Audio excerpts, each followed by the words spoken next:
Today there is one small town in America where UFO mania has swept through the local population, sparking off an unprecedented frenzy of reported sightings and bizarre claims. Could hundreds of witnesses be mistaken, or is there really something out there? The town of Gulf Breeze spends its time basking in the subtropical sun of the Florida Panhandle. Separated from the mainland, it wallows in the superheated waters of the Gulf of Mexico. Nothing much used to happen in this small, affluent town, apart from the occasional wrath of a hurricane. But on November the 11th, 1987, a new storm hit town that would change the lives of some of the residents forever. My thoughts were to catch a picture of it as it went overhead. This strange blue beam came out of it and struck me. And this object was just hovering. It was perfectly still. We're seeing something that we're obviously seeing, but we have no concept of what it is that we're seeing. Oh, look, look! Oh, look, look, look! It's coming toward us. It's getting closer to us. Whoa!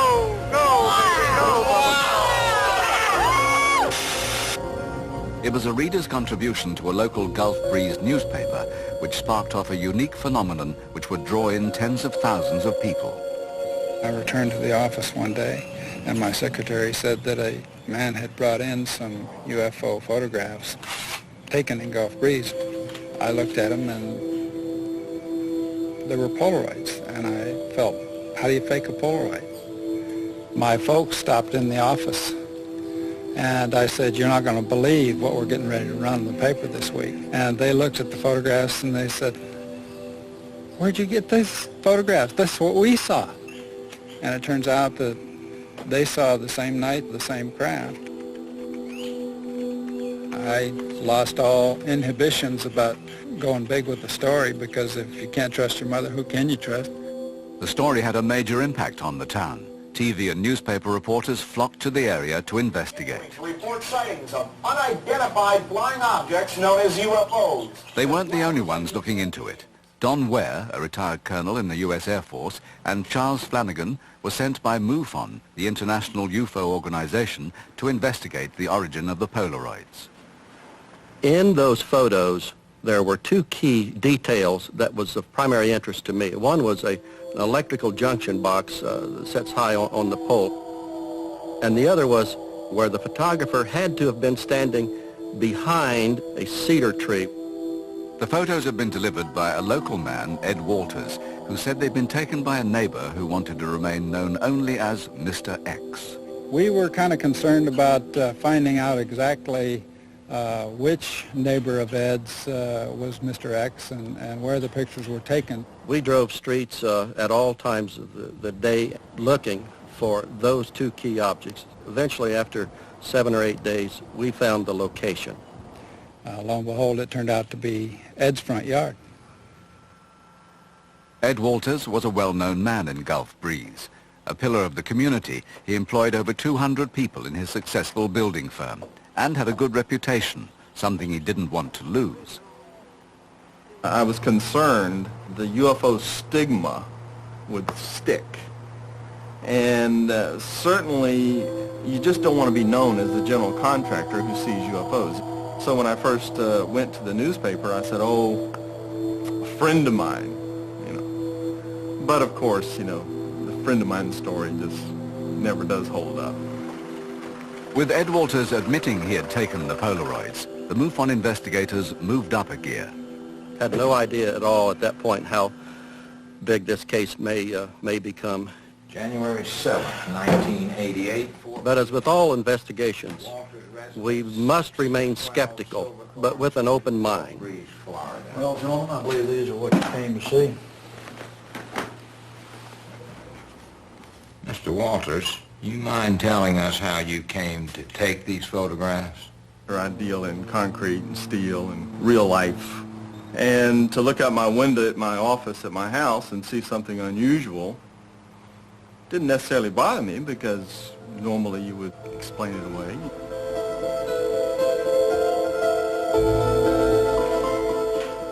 And I got up from my desk and I kind of looked through the window, and it's behind the trees. What is that? So I grabbed a camera, a little Polaroid camera I use on job sites. The more time I looked at it, which this was all happening very quickly, the more I realized that this was not something I could explain away.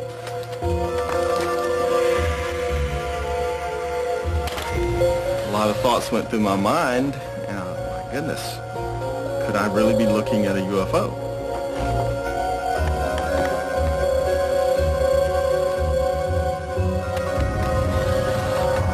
This was a very magnificent looking craft, silent, wingless.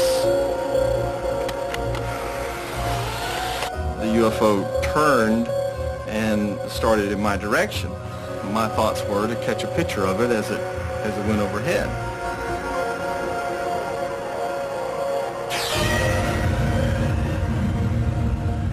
This strange blue beam came out of it and struck me.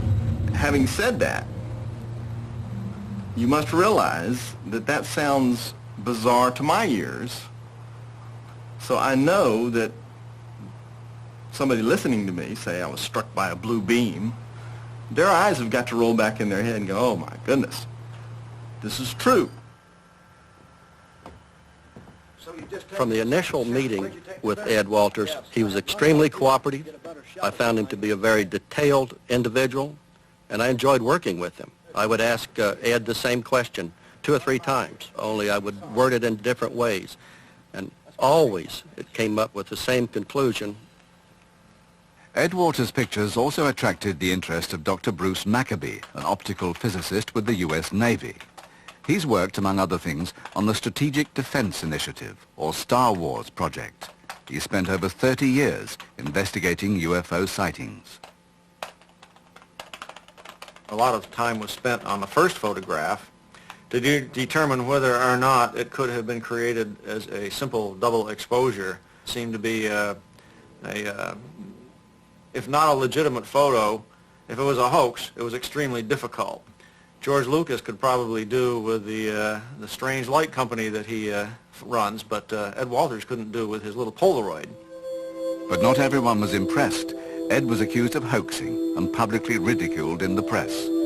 The story might have ended there until another witness came forward, church elder Art Hufford. They were putting front-page headlines about UFO experts declaring Gulf Breeze photographs a hoax and claiming that it was something that somebody had done in a dark room with trick photography. And that made me a little angry because I knew there was no trick photography or mirrors on the windshield of my car. Art claimed to have witnessed the same UFO as Ed photographed just a few miles away on the same day. My wife and I had been in town and setting up tables at our church. As we were driving towards our home, suddenly up ahead I saw this craft hovering above trees, and I pointed it out to my wife, and we watched this thing as I drove toward it. It looked like nothing we had ever seen before. This oval crown-shaped looking craft had a very bright white light on the top, and the base of the craft was emitting a bright white light as well. That's not a helicopter, that's not a plane. And it was just hovering there above trees, probably 2, maybe 3 blocks in front of our car. My concept at the time of people who had reported UFO sightings, I always thought that was probably somebody who had had too much to drink or something. It became apparent that it was not just an Ed Walters UFO, because many other witnesses came forward, city council people, ministers, so many people that we felt like it was a whole community-wide thing. From November of 1987 to July of 1988, there were probably well over 100 sightings with several hundred witnesses involved. The floodgates had opened. It seemed that everyone had a UFO story. I saw what I thought was a shooting star, and it went whew, like this and just stopped. And then all of a sudden, another one came whoosh, like this. The red light came in, and it pulsated for a while, and then it turned bright white. And there was this huge orange globe hanging there. It was about like 4 stories high, and it was hovering over the water. I was walking and looked up, and I saw a big shining green oval shining right through the cloud. It was very vivid color, very bright neon green. It was a very bright red light, most like a traffic light up in the sky almost, all by itself, and it just came in from nowhere. And another one came from another direction, like that. And they just kind of hovered. It terrified me because I was afraid to keep on walking, but there's nowhere I could go and nobody could hear me if anything was going to happen to me. 4 orange balls just popped in with 3 balls on the top, big, bright, reddish-orange balls, and I thought, oh my God, what is that? My wife was driving me to the post office, that's where I work, and she noticed something shoot in front of our car. And she said, Ken, did you see that? And I could only yell at him saying, look out of the window, look out the side window, there's something out there, look out there, there's a plane or a helicopter. It appeared like you could see through some layers of it, although it wasn't totally transparent, like a marble would be, okay? And inside there appeared to be some swirling gas or fluids. Around the center of it, there was one light that was chasing around, you know, like Christmas tree lights, and this object was just hovering. I wasn't really afraid, I couldn't use that term, just sheer amazement, because I just couldn't believe, you know, you can't believe your eyes. There's nothing. It's rubbish. I spent 7 years in the Air Force. I've seen many different aircraft. We're seeing something that we're obviously seeing, but we have no concept of what it is that we're seeing.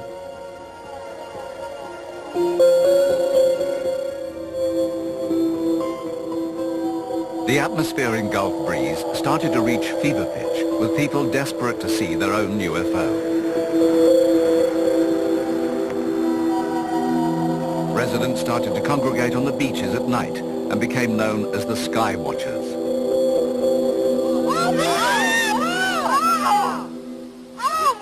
Come on, follow it down. Shoot her up. Shoot her up. Shoot her up. Turning. It's turning. Something's pointing down out of it. There he is. Oh, big, red, bright. It's coming towards us. I can see that with my naked eye. Wow. And it's shooting out to the right. We started going out on watches, and from there on, it's just been a wild and crazy ride of watching UFOs in the sky around here. There's 2 of them. There's 3 of them. Did you see the white? Did you see the white black spot in the middle with the ring all around it? Points the light all around. Look, drop. Look. Oh, look at firefighter! Yo, look, it's right there! Just go, baby, go, Bubba. Come on over here and show us some more, Bubba. No, don't go away! Oh, no, come back. That baby went in warp drive. They did strange things, moved around, strange motions in the sky. Sometimes they would fall and disappear. Sometimes they would stop and turn red. At times you could see the object revolving. Slowly. Oh, whoa. What's going on up there? This is a modeling Two of them. Got something hanging out the side. Damn! I not see it. Good Lord! What is that baby doing? And one of the things we were trying to do was to see if we could get some sort of interaction with the UFOs themselves. 2 waves of UFOs, bright cherry red lights appeared. We had this handheld 500,000 candle power light, and by flashing that light 3 times at the UFO blinked back 3 times. Look, drop! Look!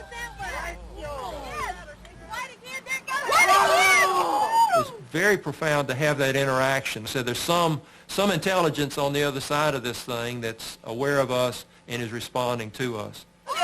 So what were the Sky Watchers seeing? They believed that they were UFOs, but was there another answer? Most people want to be a part of the crowd or to be a part of what's going on, and I think this may have something to do with some people's experiences. There are some people on the periphery of the experience that will feel like they have a need to be a part of what's actually happening. The plane is going right toward it. The plane went right in front of it. If people really had seen something, could the answer be found closer to home? Gulf Breeze has one of the world's highest concentrations of air bases, which makes it almost impossible not to see an aircraft when you look up at the sky. A large number of people, perhaps even as much as 80% of the more people observe craft in the area, are simply observing misidentified objects such as the planet Venus or a meteorite, or simply airplanes observed by an untrained eye. And we identify a lot of reports as being aircraft. But ex-U.S. Air Force pilot Bland Pugh believes he has pictures which prove otherwise. I started out taking fast photography, if you will, using 1,000-millimeter film. All I was getting, no matter what I did, was a red light and/or a red light with an orange center. I knew there had to be something else there, so the only thing that I could think of was to go to a time exposure. We noticed that there was some movement left to right, left to right. We could see that these oscillations were in a set pattern. Bland also photographed aeroplanes, comparing their straight flight patterns with the erratic path of the UFOs. I spent almost 5 years in the military, in the Air Force. I've seen enough airplanes. I've been in enough airplanes. I was a pilot at one time. I'm sorry, they're not airplanes. Inconclusive, perhaps. More intriguing are a set of pictures taken of a reported incident in January 1994. 3 F-15 Eagle fighters were claimed to have approached an unidentified craft hovering over Santa Rosa Sound, Gulf Breeze. There are 3 jets, 2 high and 1 low, coming in towards this object.